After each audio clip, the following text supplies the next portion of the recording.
สุทธิ์นี่ถ้าเจ้ามาเว้านำกันกับข่อยนี่คือข่อยเอาทนายความเข้าไปนี่ไปเว้านี่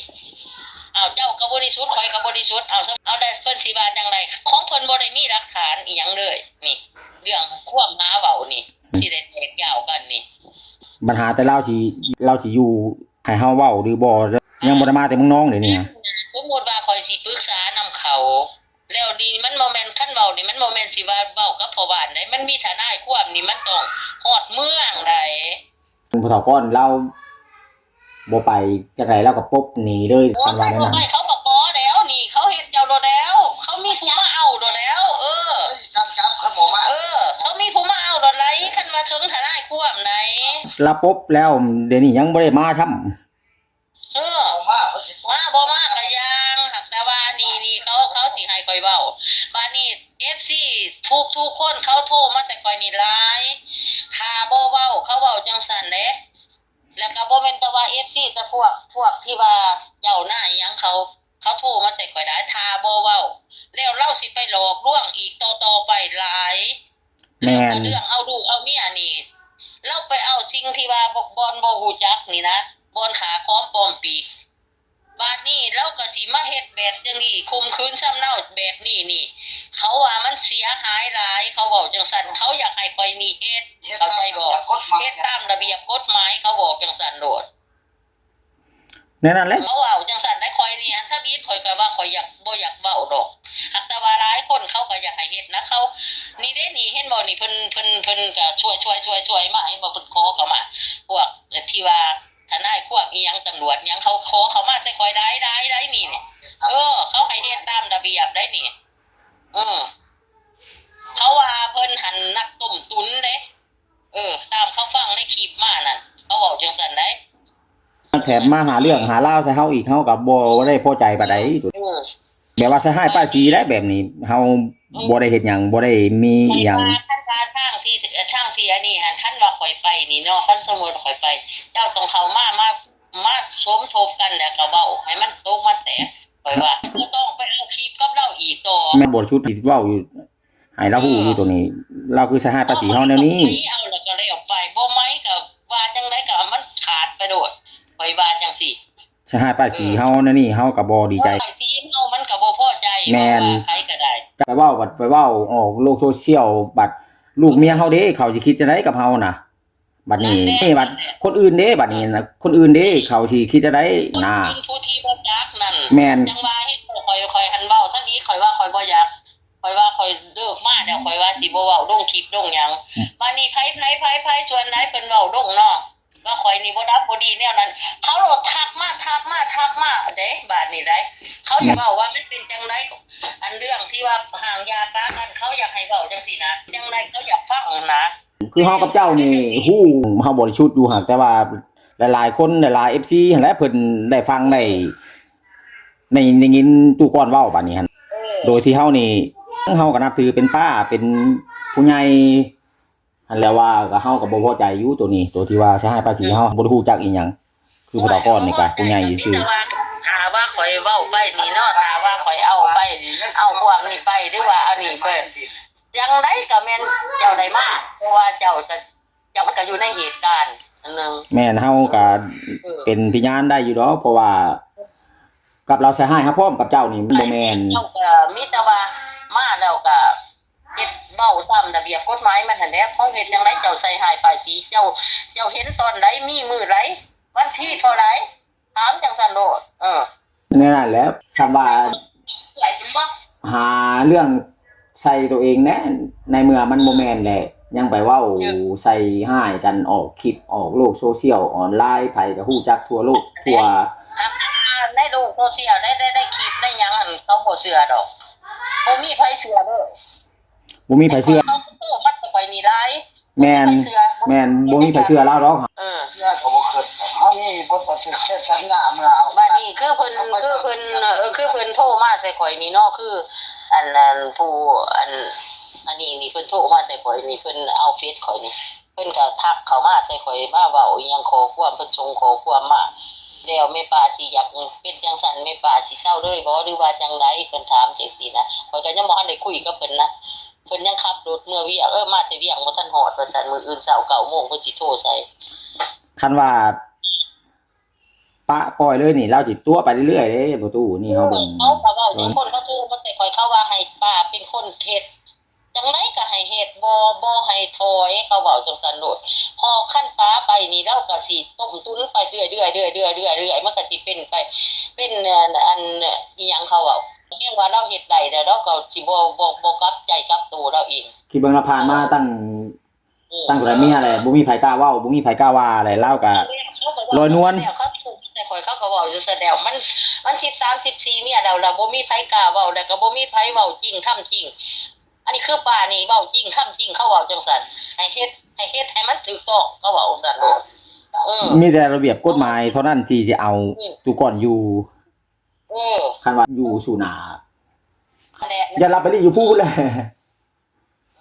เราคิดต่อระเบียบกฎหมายหลายอย่าง ห่วยดำบ่ดีเพิ่นได้รู้แล้วก็ค่อยๆเว้าออกมาเบิดแล้วได้นี่เทื่อเรื่องที่คำปอมเพิ่นเอามาแต่งมาหยังข่อยก็เว้าเบิดเขาเว้าได้นี่เขาเว้าหลายนี่ทางบ้านข่อยก็เว้าบัดนี้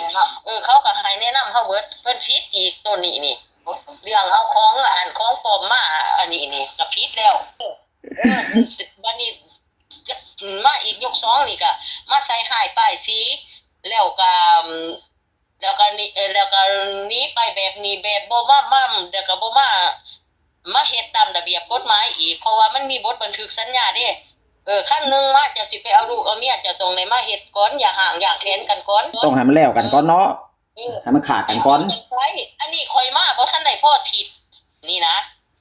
เจ้าไปเอาเมียนี่นะไปลงคลิปลงอันนี้เอาเมียนี่นะนี่เขาโทรมาใส่ข่อยนี่ ไปทั่วหาเมียเฉยไปทั่วหาเมียใหม่เฉยยังบ่ได้ย่าขาดกัน นั่นแหละจังว่าอันผู้ที่ว่าเราเป็นทนายความนี่เราสิพาเว้านี่เราสิพาเฮ็ดนี่ คันว่าย่าห่างกันแล้วนั่นเจ้าจะเอาชิเมียเศร้าเมียก็บ่ว่าดอกเนาะ จะเอาปล่อยเมียก็ยาเจ้าติอันนี้บ่ยาหาก็บ่ทันแล้วจะขาดข่อยมันต้องกับท่าน บัดให้เจ้ามาเจ้าว่าบ่มาอันนี้น่ะเจ้าย่านหยังเจ้าจังบ่มา ได้หอดพักของเขา จะเป็นจังไดเขาเว้าจังซี่เด้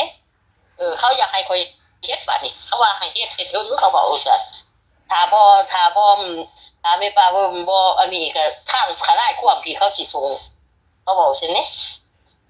อืม แล้วบ่อยากให้เราเฮ็ดแบบคือเก่าอีกนี่นะบ่อยากให้โฆษณาเรื่องที่เราผิดหันว่าเราดีนั่นนะเอาเว้าจังซั่นคิดเบิ่งพี่น้องเราก็ยังเว้าบ่ได้เนาะจักซั่นใดเฮาอ่ะเราเอาใจตัวเอง เราบ่ได้ฟังเหตุผลหยังมีแต่อยากเอาชนะหมู่แล้วก็เราจะเอาชนะหมู่อย่างเดียวชนะอย่างเดียวเอาชนะอย่างเดียวผิดปานใดเราก็เอาชนะใช่แล้ว เราเว้าคือความสะใจของเจ้าของ การระเบียบกฎหมายมันต้องคิดตาม โอ้ยหลายตามข่อยปรึกษานำเขานี่เด้อทางการจัดตั้งนี่ข่อยก็ปรึกษาแล้วทางพ่อบ้านข่อยแล้ววันนี้มีทนายความอีกเพิ่นชงของความเสียงมานี่ฮักแต่ข่อยบ่ทันได้คุยกับเราหากเราเว้าเบิดนั่นแหละเราแบบเราว่าอยากพาเว้าพาว่านะ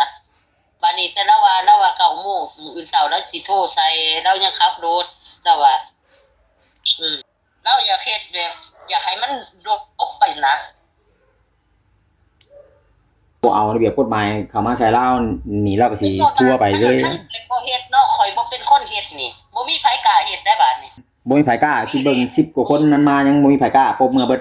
บ่มีไผกล้าเฮ็ดแล้วก็มันก็มันก็คันข่อยเฮ็ดนี่มันก็ถูกต้องเบิดทุกอย่างก็ขอสิว่า ก็ตาม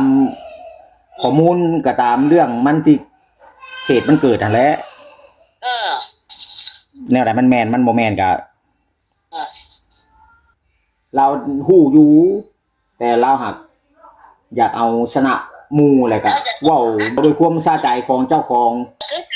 คือจังข่อยมาที่เห็นบอกข่อยมาเลย2 มื้อ 3 มื้อแล้วโทรใส่ไว้แล้วว่าบ่มามื้ออื่นนี่ข่อยก็ไปเอาเมียจ่อยแล้วเราว่าบางทีเราเว้าแล้วเราบ่คิดว่าระเบียบกฎหมายมันเป็นจังไดบทบันทึกสัญญามันคือแนวใดมันเป็นเช็ดสัญญากันที่สอง แล้วโตผิดบ่ผิดบ่เราบ่คิดแล้วมีแต่ว่าคันบ่มาข่อยไปเอาเมียโดดได้ว่าน่ะบัดนี้คือเราไปจังซี่แล้วลงคลิปลงหยังเนี่ยหมายความว่าจังไดเพราะว่ายังบ่ได้ตัดขาดยังบ่ได้เลิกยากันเป็นทีเรียบร้อย ไปเพิ่นโทรมาได้มื้อเช้าไป มันโทรมาเอาผัวแต่บอกโอ้ยข่อยว่าจะถามข่อยแบบนั้นเด้อข่อยว่าก็บอกสิแหละ เพิ่นโทรหาเจ้าอันบ่ จะถามข่อยแบบนั้นข่อยว่าข่อยมันบ่แม่นสิคนแนวนั้นข่อยว่าบ่แม่นว่าสิป้าผัวมามื้อนี้เอาผัวมื้ออื่นบ่แม่นเด้อข่อยว่าบทบันทึกสัญญามันยังบ่ทันได้ขาดกันข่อยว่าเว้าไล่อยู่แต่ปากแต่ว่าบทบันทึกยังอยู่ข่อยว่าข่อยบ่ทันได้ว่าเด้อว่าขาดบ่ขาดข่อยก็บ่ทันว่าข่อยว่าเรื่องเจ้าก็คือกันข่อยว่าให้มาฮอดเรือนก่อนข่อยสิค่อยเว้าตามหลังข่อยว่าบ่เว้าสิได้โดด และเพิ่นว่าจังไดครับ โอ้ย บัดนี้ จะไปเอาร่วงเอาความก็ข่อยบ่เอาได้ข่อยบ่เอาเพิ่นว่าเอาบ่เอามันก็เรื่องเจ้าข่อยว่าแต่ว่ามันมีระเบียบกฎหมายข่อยว่าแล้วมันก็มีพ่อบ้านแล้วก็มีการจัดตั้งข่อยก็ได้ว่าเขาอยู่น้ำบ้านน้ำเมืองข่อยว่าสิได้โดด เพิ่นว่าบ่เอารถเนาะเพิ่นผิดแต่ว่าจังว่าเด้อนะ ข่อยบ่เอาจะอยากเว้าโดดข่อยบ่เว้าเพิ่นว่าข่อยบ่เอา เนี่ยตัวอาจจะตัดลูกเช่นนี่อันเมื่อผู้เราไป นี่บ้านนี้ขั้นว่าเพิ่นบ่อันนี้อยู่ข่อยก็เว้าแต่ซ้ำนั้นแต่ข่อยก็ปิดโทรศัพท์ เพิ่นว่าบ่เว้าเราจะปบหนีเพราะว่าเราฮู้อยู่เราผิดน่ะเนาะแม่ป้าแต่เราหักอยากเอาชนะหมู่เนาะ นั่น แล้วบัดนี้พ่อสิเอาอันว่าตามระเบียบกฎหมายบัด ไปเขา ให้รับโพสให้รับโพสไปอยู่หั่นแหละ เพราะว่า ให้รับโพสไปนี่เพิ่นเขาขั้นข่อยลำเนินคดีนี่เขาต้องได้เฮ็ดไม้กอได้นี่ไม้กอขึ้นใส่พบานในพบานเพิ่นก็สิอันนี้แหละ เขาสั่งจับให้ยุพูด จักบางทีคันบ่กอบ่อันนี้ให้เขาก็ห่วยเขาสิสั่งตำดังนั่นแหละพออยู่ไสเขาก็สิจับอยู่หั่นตัวถ้ามันมีไม้กอมันทางแนวนั้นแหละดอกสมมุติว่าหลายเรื่องได้ข่อยเอาดีบ่ดีก็อยากเอาแนวสวดคือกันแหละหากแต่ว่าข่อยก็บ่อยากเฮ็ดดอกหากแต่ว่ามันก็มีหลายคนนะจุกอยู่นี่แล้วก็การจัดตั้งหลายช่องทางเขาก็ขอเขามาใส่ข่อยแน่เขาอยากให้ข่อยเฮ็ดเพราะว่ามันสิเป็นโลกโซเชียลไปทั่วไปเขาเว้าจังซั่นเขาอยากให้เฮ็ดให้มันเข็ดมันดาบเขาเว้าซั่นคันบ่เฮ็ดนี่เราสิไปตัวผู้นั้นตัวผู้นี้ต่อไปอีกบ่มีไผกล้าเว้าคือ FC เพิ่นนั่นแหละมีแต่ป้าบุญเท่านั้นว่าที่เว้าจริง ถ้าผู้บ่เก่งผ่านมาหั่นมีแต่เป็นตกเป็นเหยื่อของเราเบิดตกเป็นคนที่บ่ดีเบิดเห็นบ่คนใดเราขาเราตีกันยังว่าเราดีอยู่เห็นบ่ผู้บ่เก่งเว้าว่าวันนี้คือกับข่อยนี่มันขัดบ่ได้อีนี่คือจังซี่นี่ก็จังว่ามันอันนี้แล้วเขาอยากให้เฮ็ดเขาเว้าจังซั่นเขาอยากให้มันพอให้มันลบไปว่าสิซะหรือว่าให้มันเข็ดมันหลาบไปแน่จักเทื่อเขาเว้าจังซั่นมันจังสิเศร้าไปอันนี้มันเกินแล้วเขาเว้าจังซั่นนี่ไผเว้าได้นะ เกินเยียวยาแล้วบ่ ฮะ เราเกินเยียวยาได้เนาะให้เอาอันว่าเรื่องดูหมิ่นประมาทใช้ให้ป้ายสีในทางที่มันบ่แม่นเพิ่นก็เว้าหลายอยู่ FC ก็เพราะว่าเฮาก็นับถือว่าเป็นผู้ใหญ่กันแล้วเฮาก็ให้เกียรติเพิ่นบ่คิดเฮาก็ว่าเพิ่นสิมาเว้าใช้ให้ป้ายสีลูกหลาน ข่อยหันว่ามีแต่ว่าเห็นดีคันว่าถือขาว่าข่อยเว้าลงไป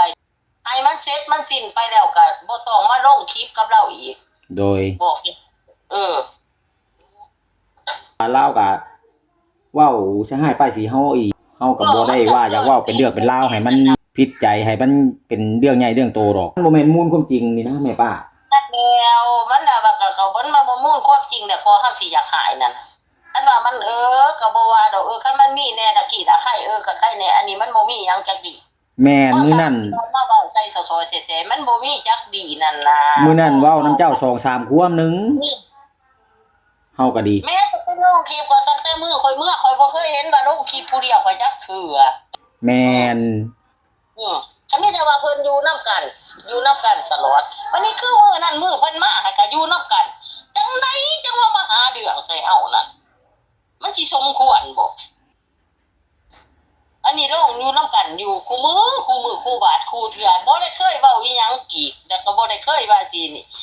คันว่าเพิ่นบ่อยู่บ่เซาได้เว้า2ต่อ2หรือว่าเฮ็ดนี่เอาคลิป2ต่อ2มันก็ยังว่าใครแน่ได้แม่นบ่มันยังว่ามีอันนี้มันบ่มีเขาบ่เคยจักเทื่อ บ่มีหลักฐานบ่มีอิหยังก็เว้าใช้ให้ เว้า จังหน่อยเราก็สิไปใช้ให้ผู้นั้นใช้ให้ผู้นี้ต่อไปอีก แล้วก็สิใส่หายผู้นั้นใส่หายผู้นี้ไปจะดีใจนะฟังเบามันก็สิแบบบ้านเขาเว้าหั่นแหละเห็นบ่ไทบ้านเขาเว้าน่ะเขาเว้ากับข่อยถ้าเบิ่งเราว่าเฮิงๆไปนี่เพิ่นสิห่วงจังได๋เพิ่นก็ห่วงใส่ผู้นั้นผู้นี้แต่ขาตีบี้โวยได้ล่ะเขาว่าเพิ่นคือผ่านมาแนวนั้นได้แม่ป้าเขาว่าเด้จักแล้วข่อยว่าหากข่อยบ่ทันได้ว่าห่วงใส่ไผดอกก็ว่าเขาก็ระวังอยู่คือกันบ่แม่นข่อยบ่ระวังได บ่แม่นว่าห่วงหรอกเฮาว่านิสัยเราเป็นแบบนั้นคันว่าห่วงนี่คือแม่ป้า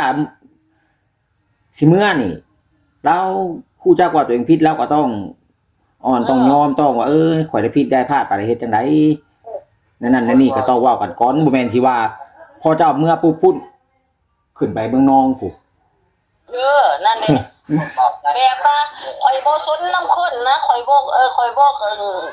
อันนี้ผิดก็ตามข่อยบ่ยอมเจ้านะเดียวนี่ข่อยบ่ยอมเจ้านะผิดก็ตามผิดข่อยก็บ่ยอมข่อยบ่ยอมเสียเปรียบนะเดียวบ้าเขาอยากจะยังว่าเสียเปรียบบ่เสียเปรียบก็เฮาอยู่ร่วมกันเป็นผัวเมียก็ต้องก่อนสิไปหาเอาเมียใหม่ก็ต้องได้หย่าได้ขาดกันแล้วไปทีเรียบร้อยก่อนเจ้าที่ได้ไปเอาไปขอไปห้องไปขอไปแต่งมันก็ต้องขาดกันก่อนเจ้าก็ต้องมาเฮ็ดก่อนบทบันทึกสัญญานี้แม่นตาว่ะแม่นเพราะว่าพวงพ่อเมียคู่ไว้บัดไอ้คอบัดนี้ก็จะตั้งมีพ่อแม่มีญาติพี่น้องครับผู้นำหลายคนเนาะบัดเป็นแน่นี่บัดสิหย่าไปเลยมันบ่คือแล้วมันก็บ่แม่นแนวแล้วว่าก็ผิดคองผิดจังได๋เขียนหนดหนังสือลงหั่นมีเงินเท่าไหร่10,000แต่วันที่เท่าไหร่สิมาถอกสิ่งที่บ่ทันได้ถอกนี่วันที่เดือนที่2วันที่15แต่มันกลายมาจากเดือนแหละมันมีฮอดจำตาคักแน่เฮ็ดจังได๋เขาไปจำไปเกลือนี่ก็บ่ได้เฮ็ดขาดทองเงินขาลองเบิดเว้ากันว่าถอกเงินทาลองเบิดจังสิได้ฮ้องคอขึ้นเมื่อมีเฮ็ดผูกคอผูกแขนอีกต่างหากแหน่ซั่นแหละตามเราเว้าเนาะว่าลงไปเฮ็ดง่ายเฮ็ดใบง่ายขึ้นมาแล้วก็จึงสิผูกแขนเล็กแขนน้อยเพราะว่าอยู่ดีมีแฮงเราเว้าแต่ตอนมาใหม่ๆหั่นนะแล้วว่าบ่ได้ผูกแขนยังบ่ได้เฮ็ดอีหยังซ้ำบัดนี้มันผิดเบิดทุกอย่างแล้วพอเราสิบ่หันน่ะเราบ่หันลงมาเราอยากอายเราอ่ะสิไปอายหยังคันโตดีแม่นบ่อย่าขายขี้นะคันว่าตัวนี้จังได๋ข่อยก็ยอมแล้วข่อยได้ว่าผิดเว้าพลาดไปแล้วเรื่องใครแก่สิ้นน้องข่อยก็สิถอกให้มันจบมันสิ้นไปแล้วก็เมื่ออยู่นำกันขับป้อมมาเฮ็ดจังได๋ก็เฮ็ดสิอยู่ไสก็อยู่ก็เว้ากันก็แล้วไปแม่นซะว่าอันนี้เจ้าผู้พื้นขึ้นไปบ่เป็นเมืองนอกพุ่นโอ๊ยไปโดนแล้วข่อยสิง้ออีสังข่อยแฮงบ่บัดนี้เจ้าเฮ็ดกับข่อยอีกก็เฮ็ดถนัดแม้แต่อีหยังก็บ่ให้ยักเก็บกี่เงินทองของแกอีสังก็บ่ยักว้ายข่อยสิจะว่าอีนาเพิ่นสิข่อยแฮงคนจังซี่ซะข่อยบ่ได้สนใจแล้วข่อยโอ้เลกามาพ่อหินซ่าบาดนี่หลายคนผ่านมานั่นอยู่ในอันว่าอำนาจระเบิดปบเมื่อล่าบางคนก็นั่นแหละคือทางบ้านเขาเว้าให้ฮู้แหละอีนั่นลูกน้อยหั่นอีลูกน้อยนั่นแต่อีต้นมันได้ชงค่าสันตัวนึงกับเสือแขนยาวตัวนึงโปกหัวดุบัดเราเว้าคือว่าเอาสินราคา5-6 แสนเอาได้โตราคาแพงเอาเมื่อจนเบิดเราว่าอยู่ใจพ่อบ้านหันเขาเว้ากับข่อยแล้วไล่เสือแขนยาวตัวนึงโปกหัวดุแล่นเขาไปบ้านพ่อบ้านเขาเชื่องไว้ในอีนั่นหันเชื่องไว้แล้วเขาก็เอาเงินหันให้เก็บเงินบ้านหันให้แล้วเขาก็ไปส่งแต่นึกที่อยู่รัก3พุ่นบ่ได้ส่งอยู่เชโนเขาเอาละเอียดเกิดโอ้ยเพิ่นว่าลงไปบ้านมาเฒ่าก็บ่ได้ลงหรอกว่าซื่อเฮาว่าบ่กล้าลงหรอกสิหานไปโดเขาเว้าซื่อๆเว้าขี้โม้เพิ่นล่ะเพิ่นว่ายังขะรองข้างเท่านั้นเท่านี้ตัวเองผิดไผสิไปกล้าลงเอา พิ่นว่าว่า20ล้านพอเฒ่ายังค้างอันเมียเก่าเพิ่นหันหน้าป้า สิว่าทางสิดีว่าแล้วว่าหัวคนออกรุ่นของผมเมื่อเรา โอ้ยจ้างให้ข่อยเมื่อนะเพิ่นข่อยก็บ่เมื่อได้แล้วหักแต่ว่าเรื่องเว้านี่ข่อยสิเว้า ข้ามาโอบก็ยังบ่เอาบ่ป้าบัดนี้นะ บ่อยู่ผู้เดียวดีกว่าเนาะอยู่น้ำลูกน้ำหลานดีกว่าเนาะป้าสบายใจกว่าเอาว่า เบิ่งอยู่หันซ้ำซีกูบ่แม่นว่าเว้าเด้ข่อยหักว่าข่อยโอดไปฟังไปโอดไปฟังไปเบิ่งไปคือกันบ่แม่นว่าเว้าเด้ฟังไปที่ว่าข่อยเห็นบ่ข่อยเว้าพวกเจ้ามาลงคลิปแต่ละเทื่อเห็นบ่เจ้าเว้าเจ้านี่โอ้ยฟังไปเบิ่งไปข่อยยังว่าเบิ่งไป แม่นั่นแหละเฮาก็เคยถามว่าเป็นจังได๋แม่ป้าบุญพออยู่พออันนั้นอยู่บ่ได้อยากเมื่อหยังบ่เจ้าก็ว่าก็พออยู่ไปสิแหละกันแล้วนี่แหละเนาะ ก็จำนั่นแหละสิว่าจังได๋คนใหญ่เนาะ คันว่าเว้าเนาะฮอมุกถูกต้องปองดองก็กันก็อยู่ไปเรื่อยๆก็ยังคิดว่าเห็นอยู่เนาะแม่ป้า ก็จังซั่นแหละ ต่างคนต่างอายุหลายแหละ คนดีน่ะบ่แม่นเราเว้าดอกคันคนดีนั่นเฮาอยู่ไสอยู่ป่าอยู่เฮือนอยู่พี่ไปอยู่ฮอดเวียงจันทน์ฮอดฝุ่นเมืองไทยพุ่นเขาก็ยังปาไปเว้าเรื่องบ้านเรื่องเฮือนน่ะ แม่น สิไปคิดมันคนดี มันเป็นตาสีได้สีดีเป็นตาอยู่มีความสุขว่าสิซะ ขับที่อยู่ได้ขับใจมันอยู่บ่ได้เด้เนาะ หัวเขาก็เกลือเขาก็ยังกินได้นะขั้นถึงดีนะโมเมนต์เราเบาเด้โมเดลขอหางขอมีเด้ ขอแต่เพียงว่าอยู่แล้วมีความสุขอยู่แล้วสบายใจเนาะแม่ป้า อยู่แล้วสบายใจอยู่มีความสุขอันนี้โมเมนต์สิมีอีหยังเลยเอาก็บ่อยากบอกคือ มัน กัน ได้ใช่ไหมโอ้นะ ผมเห็นเด็กเขา มีแต่จังไดก็เดียวจังคุยกันอีกทีนึงเนาะป้าเนาะ จังคุยกันเดี๋ยวให้เขาคุยกันให้ความเขาก่อนเขาสิว่าจะให้เขาสิให้ที่ตั้งแบบใด โดยเพิ่นสิให้คำแนะนำแนวใด เขาสิแนะนำแนวใดก็จะคอยว่า บัดคือเจ้าเว้าได้เนาะข่อยสิเอาเรื่องเจ้าโดดเช้าๆข่อยบ่เอานำไผติ